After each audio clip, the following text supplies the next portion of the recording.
పాతికేళ్లుగా రాజకీయాల్లో ఉండి 5 సార్లు ఎన్నికల్లో పోటీ చేసి ఓడిపోయినా ఎప్పుడూ ఒకేలా ఉన్నానని వైసీపీ ఎమ్మెల్సీ దువ్వాడ శ్రీనివాస్ పేర్కొన్నారు. భార్య వాణి, కూతురు హైందవి చేస్తున్న ఆరోపణలపై స్పందించారు. తల్లిని తన నుంచి దూరం చేసిందని మండిపడ్డారు. ప్రతి కుటుంబంలోనూ గొడవలు వస్తాయని, అయితే అవి 4 గోడల మధ్య పరిష్కరించుకోవాలని చెప్పారు. కానీ తన భార్య వాణి మాత్రం రాజకీయ ఆకాంక్ష, డబ్బుపై అపేక్షతో గొడవ చేస్తుందని ఆరోపించారు. ఎప్పుడైతే నేను టికెట్ అనౌన్స్ చేశాను, అనౌన్స్ చేసిన 3వ రోజు నుంచి నాకు ఇంటికి గడపకి వెళ్ళడానికి అవకాశం లేదు. ఇంటికి తాళాలు వేసేస్తాను. ఎవిడెన్స్ అని నన్ను మీడియాలో చెప్పింది. ఇంటికి తాళం వేస్తాను, ఇంటికి తాళం వేస్తాను. దువ్వాడ శ్రీనివాస్ ఒక ప్రజాప్రతినిధిగా నేను ఎక్కడుండాలి? నా ఇంటికి తాళం వేస్తే తాళం విరగొట్టుకుని వెళ్ళిపోవటం నాకు తెలుసు, తలుపులు తోసుకొని వెళ్ళిపోవటం నాకు తెలుసు.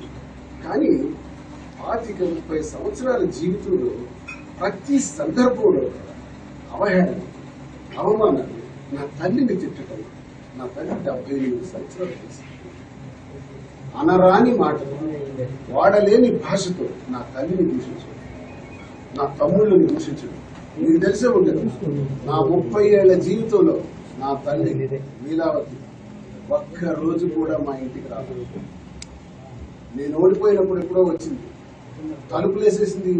ఈ వాణి బయట నిలబడుతూ నేను వచ్చానని చెప్పు నా కొడుకు అంటే ఇంకొక మట్టిలో కౌలు పెడితే కిందకు వచ్చి అమ్మను కలిసి అక్కడి నుంచి అలా పంపించేసాను తప్ప ఇంటికి తెచ్చుకోలేని దౌర్భాగ్యమైనటువంటి కొడుకుని.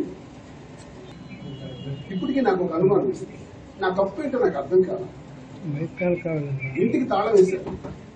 ఇంటికి తాళం వేసిన తర్వాత దర్జాగా ఇంటికి వెళ్ళవలసిన నేను నాకు ఒకటి అనిపించింది. 20 సంవత్సరాలు ఎన్నో రోజులు నేను భోజనం లేని రాత్రులు గడిపాను. ఒక్కోసారి కోపం వస్తే భోజనం కూడా పెట్టదు, డైనింగ్ టేబుల్ మీద. నేనప్పుడు నాకు భోజనం పెట్టేవాడు ఎవరు లేదు. పనోడి మీద ఆధారపడి బ్రతికే. ఆ పనోడి డిష్లో పెట్టి వండుకొని అవి తీసుకొని తింటమే నాకు అలవాటు. అది కూడా పెట్టని రోజులు ఉన్నాయి నా జీవితంలో.